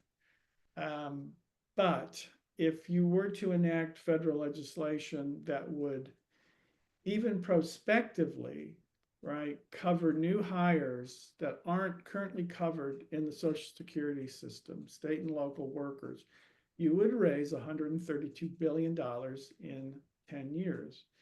That's not what WEP GPO loses, right? Loses or steals from you, but it gets awfully close. So this is a concern that we've had. It could show up irrespective of WEP and GPO in the next Congress or in comprehensive Social Security reform. And Bonnie, you could go, I'm going to go through these very quickly. There's a lot of new guidance on Secure 2.0. The Roth catch-up mandate for the defined contribution plans has been pushed back to 2026. That's a good thing. The EPCRIS, so the ability to correct payments, has been made easier, and fiduciaries have more latitude to decide not to collect an overpayment in certain circumstances. So that we can go into the details on that if you have any questions about overpayments and how to deal with them. I'm working with several clients on that right now. And then you can go on to actually go to the next slide. And that these last two slides are simply a recap of some of the important provisions that were put into the law for first responders. First responders get a lot of attention in Congress in the Secure Act 2.0. So these are all positive provisions dealing with disability payments, dealing with helps to make it direct, and LACERA was involved in this as well, to make that a direct payment, optional instead of mandatory. So with that, we're going to have a lot on the plate in 2025, and we appreciate our relationship with LACERA and look forward to working with you next year and throughout this month as we work on WEP and GPO. Thank you. I know, Barry, you will keep the board appraised of all of these issues so we can figure out what we need to watch or what we need to oppose or support. I'll open it up for any additional questions from the board. Any trustees have any questions? Hearing none, thank you very much for the presentation. This is excellent, and we always love having both of you here. Thank you, Mr. Chairman. Thank you. Happy holidays. Happy holidays. Okay, so moving on to the remainders of our reports, there are all information only items, item B through G. Is there any trustees that like to pull any for discussion? Hearing none, we will move along to our items for staff review. I don't believe Nothing to report. And items for future agendas, your opportunity to ask for staff to add any agenda items for future meetings. I hear none. So let's go ahead. We will go to good of the order. After good of the order, we'll go ahead and take a break, and then we'll come back for our closed session meeting.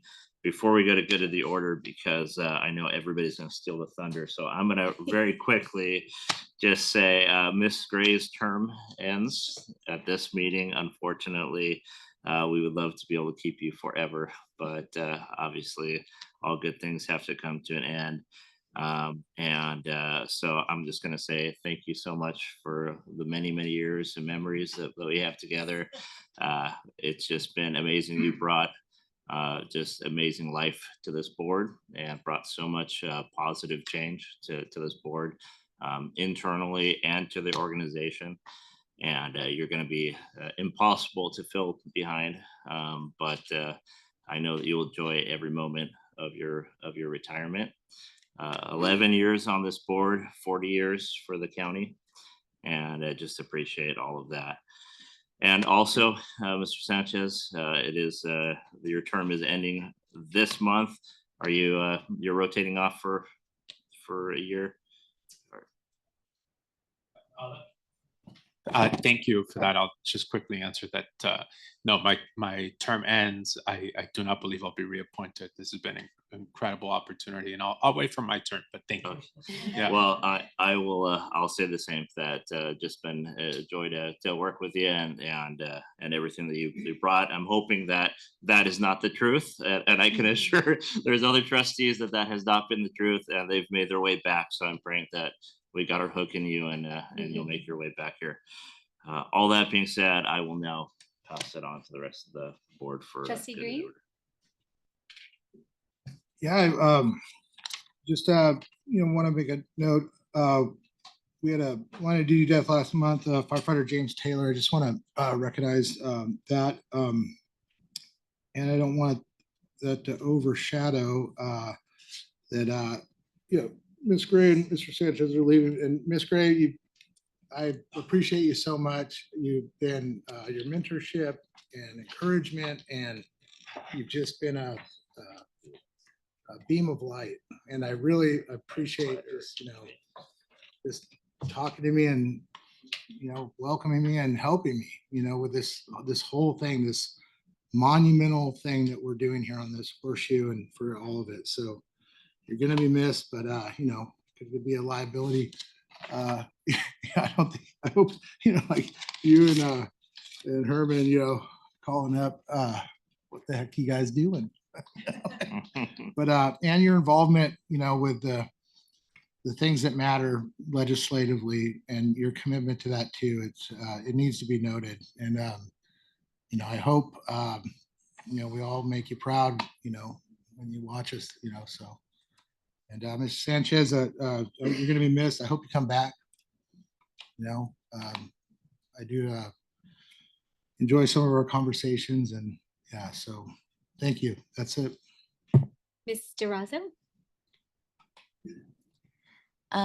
Just a couple of things. I'm just so thankful for the reports that were given today by Barry, Tony, and who's the other person? Shane, yes. So informative. I mean, I've been reading so much about things, in the newspaper. I still like to read the newspaper, like to hold on to, what I read. And I just, by the bullet points and everything being so specific, it's just been so informative. And so when people ask me questions, my peers, I'll be able to give more detail about everything, which is so helpful. I wish I could actually contact you throughout the year when things come up, but I have to wait for the reports, I guess. But I'm so appreciative of that. And to Vivian, so receptive to me and so insightful, and I'm so appreciative. Unfortunately, I only had 1 year, in your company, but I have you on speed dial. So, and I hope that, I can continue some kind of contact with you. I'm so appreciative. I didn't know it was Antonio's last time here, unfortunately, but again, same with you. I've only known you for a year, but you've been very helpful and very welcoming, and I appreciate that. And I missed last month, so I hope everyone had a great Thanksgiving. I sure ate a lot, and so Happy New Year, because I'm not going to see you till next year. Well, actually, no, I have the audit committee, so so I'll see some of you then. That's it. Mr. Harris? Well, not to belabor the point, but thank you for your service. We're certainly going to miss you. That is absolutely the case. It's been a long time coming, hasn't it? So I'm glad you made it this far. And Mr. Sanchez, we're definitely going to miss you. I share Mr. Keogh's feelings. We hope the hook will set, we can bring you back in, or at least perhaps you'll just stay, because there will be no new appointment for your seat. But it's been a pleasure working with you. And like I said, hope you come back. But Vivian, you are going to be missed. Absolutely. And I'm glad you made the distance. Mr. Robbins? Thank you very much. Institutional memory is a very precious thing. And between the loss of institutional memory and the experience that is ingrained in that is a very difficult thing for any organization to replace. and you've been here a long time, Vivian, and losing Herman and now losing you, those are big shoes to fill, and just big holes in the organization's ability to understand where we've been, where we are, and where we hope to be down the road. So you've earned your retirement, and you need to go and travel and do some things and enjoy it. Because we all know we're only one doctor visit away from getting news that we don't want to hear. And the older we get, the more likely those types of interactions with our medical providers become paramount in our lives. Antonio, I suspect we're going to see more of you. So, but losing people with all this experience is very, very challenging, not only for the board, but for staff as well. So I'm sure we'll be in touch at some point. So best of luck. Mr. Rue? Thank you. And I really share Trustee Robbins's comment on that. I think institutional memory is absolutely critical, experience, and I knew Ms. Gray was leaving. She told me ever since I got on the board, and I was prepared for that. And the only thing, and of course, I thank you for your service and everything you did to bring this board to the level that it is today. The only thing I regret is I remember, I think I've been on this board for about, I guess, like a year now. Huh? That's incredible. I have not still attended a SACRS meeting. That's the first thing she told me about, and I promise I will be more involved with SACRS. That's the least I could do for you. You did ingrain that in my head, and the importance of it. And I think during one of our presentations, it just reinforced why it is important to be involved in the various national associations. And I know we could probably go to meetings till our faces blue, but that one is an important one, and I will remember. But thank you for that. And you know, and the shock of what Trustee Sanchez says, I hope no one else is thinking of retiring or leaving, because all I know is that when I joined the BOI, within 2 years, the entire, pretty much the entire board turned over, which was very, very concerning to me, because what Robbins was saying, I mean, it's great to have new blood, new viewpoints, but at the same time, for an organization like LACERA, it's a pension that deals in longevity, stability. Stability requires institutional knowledge, and that's why I want to make sure this trend does not happen on the BOR like it did in the BOI. We'll be fine in the BOI because we have such great staff and we have such great resources, and all the predecessors have done such a great job in getting LACERA to a point where it is today.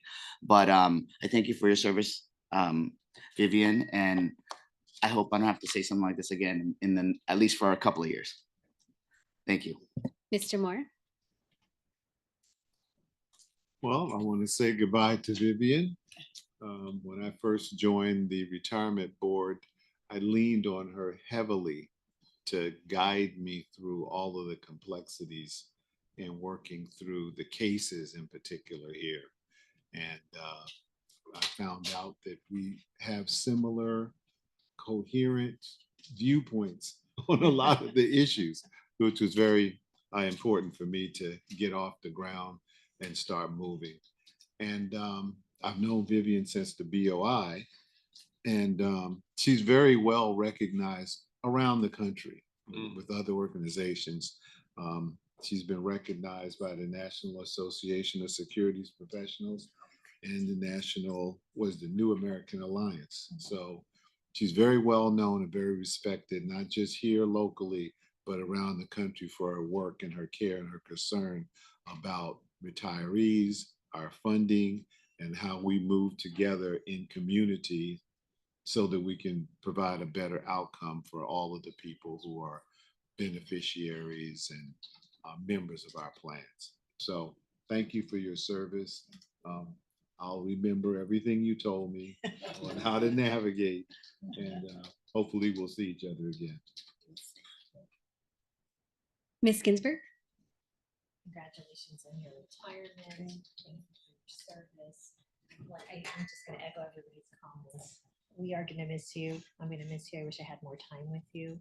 I hope to see you in the near future. You can get a hold of me. I'm the tax collector, so everybody can reach out to me for personal or professional reasons. And then Antonio, it's been nice being with you here as my neighbor. I hope that we see you again in either back here on the board or another.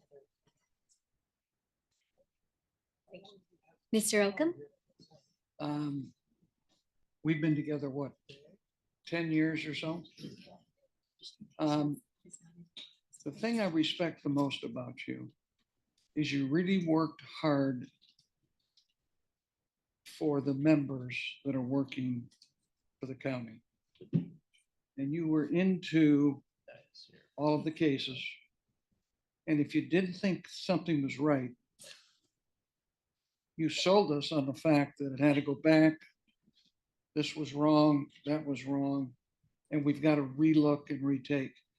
And I really respect that because you were working for your fellow associates that are working for the county. And that was a big part. When I first got on the board, I didn't understand all that. But the last 5 or 6 years, you've made a big difference. You made a big difference on the board. And I think the way we looked at it, and I think you also helped the staff take a look at things. That was a big thing. Sackers, I have been very involved, but I want to congratulate you on being president of Sackers. That's a big deal. Okay. And I know you worked very hard at that. So after what, the 22 years that you've been on the county, I mean, you retired at 55 though, right? Yes. I want to wish you luck and hopefully we'll see you again. And thank you for your service to the county. Mr. Sanchez? Thank you for everyone's kind words. I was appointed about 3 years ago now, and about a year, maybe 13 months of it was during COVID. So it was a hell of an experience to start in that situation of our lives.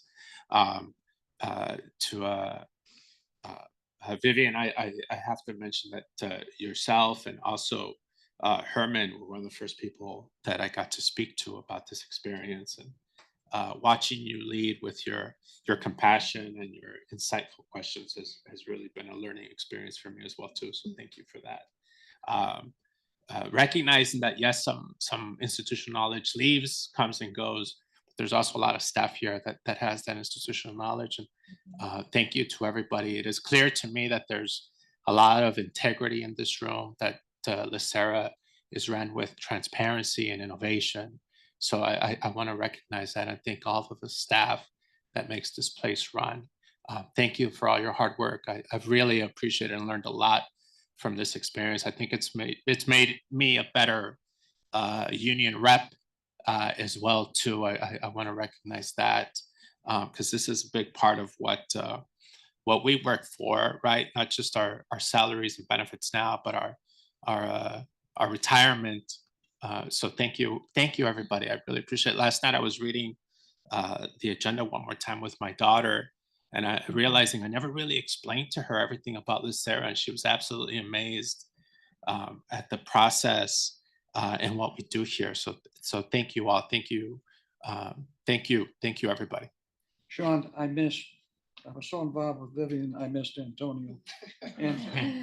And I just like to say, because we sat next to each other a lot and we learned a lot about each other and about the union, what you do, not being a union person, never being in the union. I want to thank you for giving me that background information because that's also helpful. Thanks for your service. And I'm sure you'll be back. I got one more year and I'm done, but I'm sure you'll be back helping this board for a long time. Thank you for that. And what I will also end with that I will not forget is thanking the supervisor, Supervisor Solis, for giving me this opportunity. I remember getting called and thinking, well, do I really want to do this? And I'm glad I did. So thank you for that reminder. And back to you, Mr. Root. Yeah, quickly, what Trustee Oakham said, I purposely didn't mention anything about Trustee Sanchez because he's technically just getting off after 3 years and there's a 1-year break, right? So I refuse to, I'm just gonna ignore it. So, because we just don't know what's gonna happen. Recognizing Vanessa Gonzalez.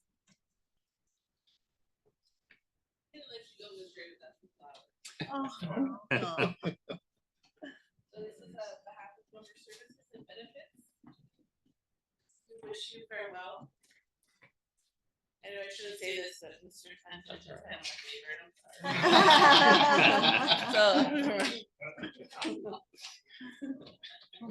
Thank you for all of your advice, and you're just an amazing person. We're gonna miss you so much. But we know that you have a beautiful life with your grandbabies and so much adventure ahead of yourself. Thank you for everything.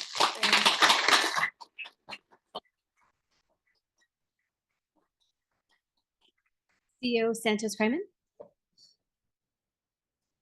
Great. Thank you. Trustees, I just wanted to, on behalf of staff, quite frankly, say thank you for your service, Trustee Sanchez and Trustee Gray.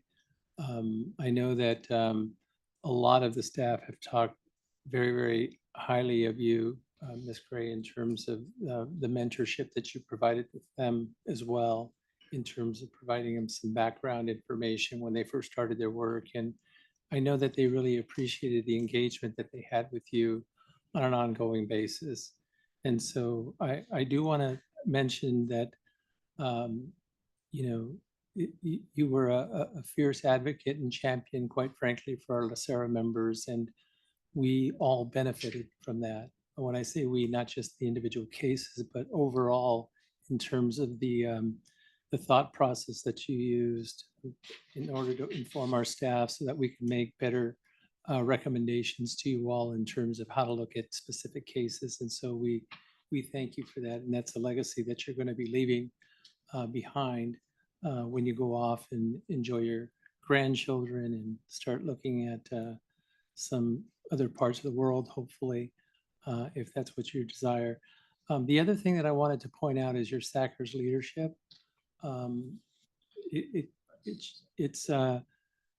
You've been a tremendous ambassador, quite frankly, for LACERA and taking on those particular leadership roles. And it takes a special person to do that, quite frankly, to step up and say, you know, I think I can benefit this organization from my vision, my leadership.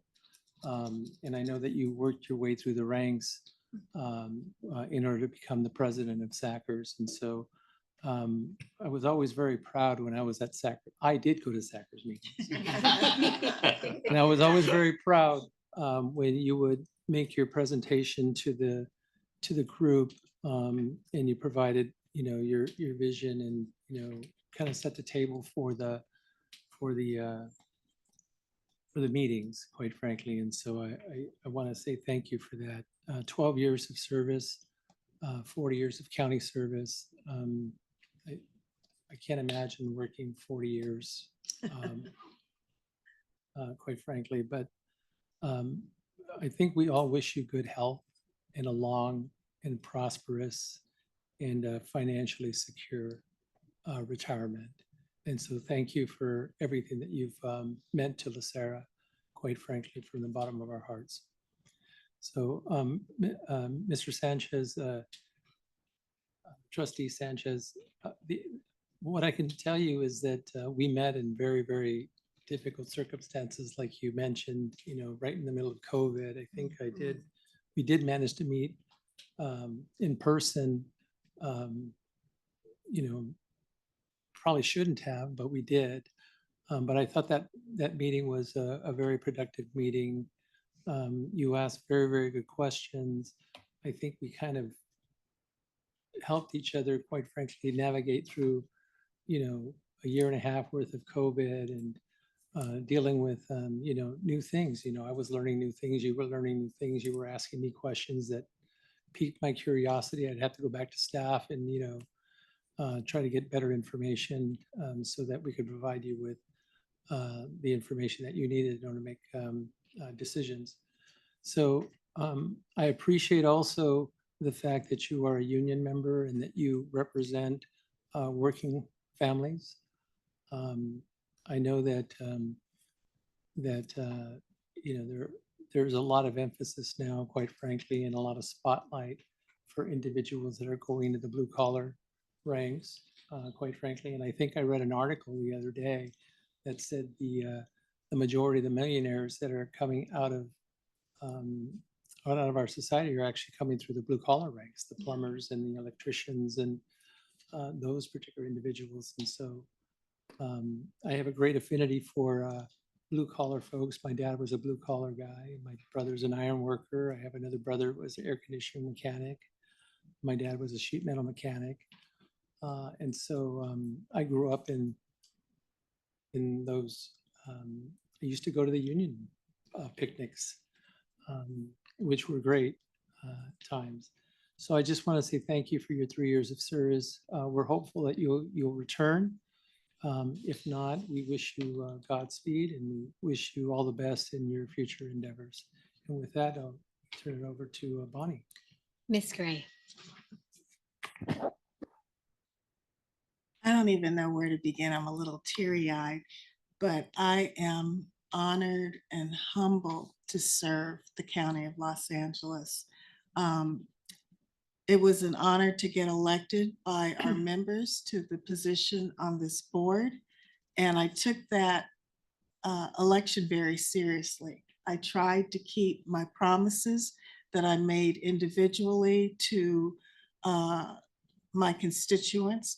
But at the same time, something that I learned is the balance between our fiduciary duty, because I'm not going to give away the bank, but also the balance between that and looking out for our members, deserving members of, whatever they needed here, tried to give it to them. So 40 years is a long time. I didn't realize it really is a long time. And I felt so honored because I started out with the Sheriff's Department back when we used to wear a little short skirt and high heels and a 2-inch on our waist. I had a ball. I was in my 20s and I could run, jump, pull a dead body, well, a dead weight body. It was a lot of fun. And then for the Sheriff's Department to allow me to go to law school. And then I took a break for about 6 years and then I started back with the county. As some have said, on the dark side, being a deputy sheriff allowed me to see through all the BS sometimes as a criminal defense lawyer and to really do a good job. So that was a great experience. But more importantly, my memories are the latest memories, and that is being on this board. For staff, oh my God, it has been wonderful to see so many of you matriculate, to move up, to succeed. Allison Barrett is now part of us. When I used to see her on the other side with Mr. Wiki, to see Vanessa move and Cassandra Lewis and Luis Lugo, to come in, and it's wonderful. And JJ, you have always been that kind of just voice that says, well, you got to look at it this way. And it's just been so wonderful. And I appreciate staff so much. I really appreciate when any one of us on the board asks for something the next month, or maybe the month after, we get it. And you understand that it's for the total working of not only LACERA, but for the County of Los Angeles. This is what makes us work. To Mr. Robbins, I'm going to miss you the most because, see, I remember when Les was part of ALADS way back when I was in my 20s. And it was just amazing to come here on the board and see you just handle it. You were the chair and you took care of business, and he made sure that LACERA kept working and kept improving. And Sean, you're the reason why I got active in SACRS, because I never will forget, I think it was my second year or my first year, you said, well, you should be the one that's active at Sackers. And I said, oh, okay, I will, whatever you say. I mean, you've been here longer than me. And it was a very, very good experience to be part of Sackers and to represent, as Sackers members calls LACERA, the big dogs. And it was very good to represent Sackers, to represent LACERA on the Sackers board. I will, as a past president, remain active in Sackers in that you'll see me at most of the conferences. I will be helping to train the new trustees from all over California. So I'll have my fingers in the pot just a little bit until I can't remember anymore. 2 years. Yes, 2 years and I'm gone.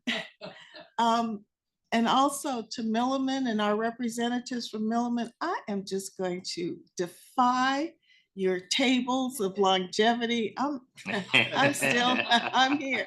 Forget Milliman. And I appreciate Cassandra a lot because you've made big strides with your staff and your assistants and your consultants in terms of making sure that I have a very good retiree health care. And I know I ask you every single time, what should I pick? And I'm still asking you that, but Cassandra's just picked it for me. She knew what I needed and it's done. I'm going to miss all of you. Just, the disability staff. Tamara, you're incredible. I'm so happy to see you move up. It's just great. And it's just, I am really gonna miss my family. So if you see me around here, it's just because I'm nosy. That's all, just nosy. But thank you so very much. Vivian and Tony may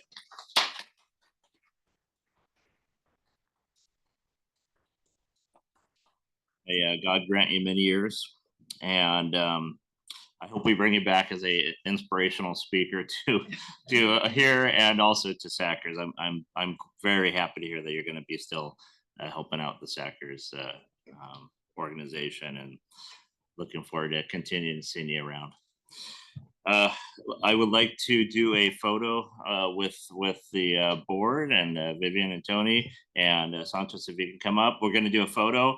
After that, we'll take a quick 15-minute break, and then we will get back going in closed session. So feel free to move that forward. If we can come on up for a photo.